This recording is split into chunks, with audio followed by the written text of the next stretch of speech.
Details చూద్దాం. తెలంగాణ సచివాలయంలో నేటి నుంచి ఉద్యోగులకు ఫేషియల్ రికగ్నిన్స్ అమల్లోకి వచ్చింది. ఇక సెక్రటేరియట్లో పనిచేసే అన్ని శాఖల అధికారులు సిబ్బందికి దీన్ని వర్తింపజేస్తూ కూడా చీఫ్ సెక్రటరీ ఉత్తర్వులు జారీ చేశారు. సెక్రటరీ నుండి ఉన్నతాధికారులు అవుట్సోర్సింగ్ స్టాఫ్కు సైతం ఇది వర్తిస్తుందని ప్రభుత్వం పేర్కొంది. ఉద్యోగుల సమయపాలనను దృష్టిలో పెట్టుకుని ఫేస్ రికగ్నైజేషన్ను ప్రభుత్వం అమలు చేసింది.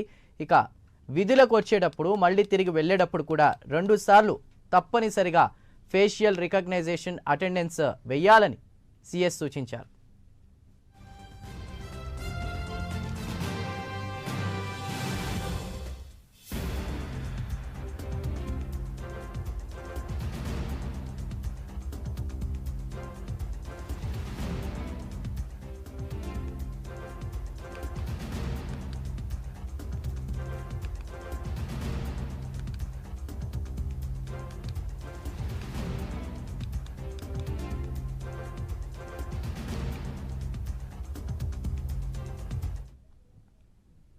తెలంగాణ సచివాలయంలో నేటి నుంచి ఉద్యోగులకు ఫేషియల్ రికగ్నైజేషన్ అమల్లోకి వచ్చింది. సెక్రటేరియట్లో పనిచేసే అన్ని శాఖల అధికారులు కూడా సిబ్బందికి కూడా దీన్ని వర్తింపజేస్తూ చీఫ్ సెక్రటరీ ఉత్తర్వులు జారీ చేశారు. మరింత సమాచారాన్ని మా ప్రతినిధి చందు లైవ్ ద్వారా అందిస్తారు. చందు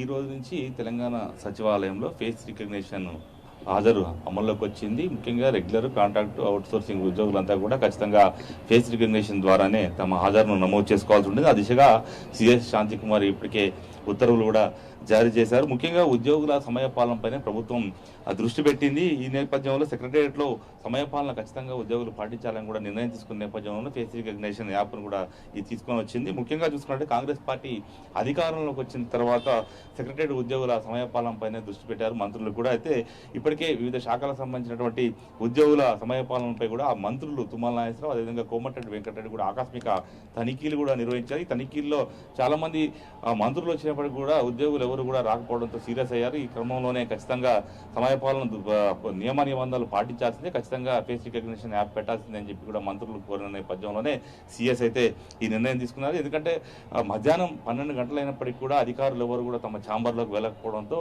కొంత పని అనేది, అంటే సెక్రటరేట్ అనేది తెలంగాణకు గుండెకాయ లాంటి ఇలాంటి పాలన అంతా కూడా ఇక్కడి నుంచి నడుస్తుంది. కాబట్టి ప్రజలకు ఒక మంచి జరగాలంటే ఖచ్చితంగా ఉద్యోగులు సమయపాలన పాటించి వారికి సంబంధించిన ఫైల్స్ అన్ని కూడా క్లియర్ చేయాల్సిన అవసరం ఉంటుంది. కాబట్టి వాళ్ళు టైంకి రాకపోతే చాలా ఇబ్బందికర వాతావరణం ఉంటుంది. కాబట్టి ఖచ్చితంగా వాళ్ళంతా కూడా టైంకి రావాలని ఒక నిర్ణయం అయితే తీసుకున్న నేపథ్యంలో ఈ రోజు నుంచి ఈ యొక్క రికగ్నిషన్ ఫేస్ రికగ్నిషన్ కూడా తీసుకొచ్చినట్టు కూడా మనకు చాలా స్పష్టంగా కనిపిస్తుంది. అయితే గత నెల 19న జీవో జారీ అయినప్పటికీ కూడా ఏదైతే ఈ మిషన్స్ ఏదైతే ఉంటాయి, మిషన్స్ ఇన్స్టాల్ వల్ల కాస్త ఆలస్యమైంది. ఈ నేపథ్యంలోనే ఉద్యోగుల డేటా కూడా అందులో పొందుపరచాల్సి ఉంటుంది. కాబట్టి కొంత ఆలస్యం అయినప్పటికీ కూడా ఈ రోజు నుంచి తీసుకొని వచ్చారు. ఖచ్చితంగా ఉద్యోగులంతా కూడా లోపలికి వెళ్ళే టైము, అదేవిధంగా మళ్ళీ సాయంత్రం తిరిగి వచ్చే టైంలో 2 సార్లు కూడా అక్కడ వాళ్ళు ఫేస్ రికగ్నిషన్ చేయాల్సి ఉంటుంది. ఈ క్రమంలోనే ఖచ్చితంగా హాజరైతే నమోదవుతుంది. ముఖ్యంగా సెక్రటరీ హెడ్ అకౌంట్ నుంచి జీతాలు తీసుకుంటున్న అందరూ కూడా దాదాపు రెగ్యులర్, కాంట్రాక్టు, అవుట్సోర్సింగ్ కలిపి దాదాపు 2500 మంది వరకు కూడా ఉంటారని కూడా మనకు తెలుస్తూ ఉంది. ముఖ్యంగా ఈ యొక్క ఫేస్ రికగ్నిషన్ ఉద్యోగులు కొంత వ్యతిరేకిస్తున్నప్పటికీ కూడా ప్రభుత్వం మాత్రం ఖచ్చితంగా దీనిపై ముందుకు వెళ్ళాలని నిర్ణయించుకున్న తర్వాతనే ఈ యొక్క ఫేస్ రికగ్నిషన్ కూడా తీసుకొని వచ్చింది. కాబట్టి ఈ రోజు ఉద్యోగులంతా కూడా సమయానికే సెక్రటరీకి చేరుకున్నారు. ఎందుకంటే ఎక్కడెక్కడైతే ఎంట్రీ పాయింట్స్ ఉంటాయి అక్కడ అన్ని చోట్ల కూడా ఫేస్ రికగ్నిషన్ మిషన్లు ఏర్పాటు చేశారు. కాబట్టి అక్కడ వాళ్ళు సులువుగా అక్కడికి వచ్చి ఫేస్ రికగ్నిషన్ చేసుకొని లోపలికి వెళ్ళి ఏ శాఖలకు సంబంధించిన ఉద్యోగులు అయితే ఉంటారో అక్కడికి వెళ్ళి వాళ్ళ ఛాంబర్లో పనిచేయాల్సి ఉంటుంది. ఆ క్రమంలోనే ఆ పని అంతా కూడా చాలా సాఫీగా సాగుతుందనేది ప్రభుత్వం ఆలోచించింది. ఈ నేపథ్యంలో ఈ రోజు నుంచి దీన్ని అమల్లోకి తీసుకొచ్చింది. మొత్తానికి ఉద్యోగులంతా కూడా ఈ రోజు ఫేస్ రికగ్నిషన్ ద్వారానే తమ హాజరును నమోదు చేసుకున్నారు. Chandu. Right Chandu, thank you.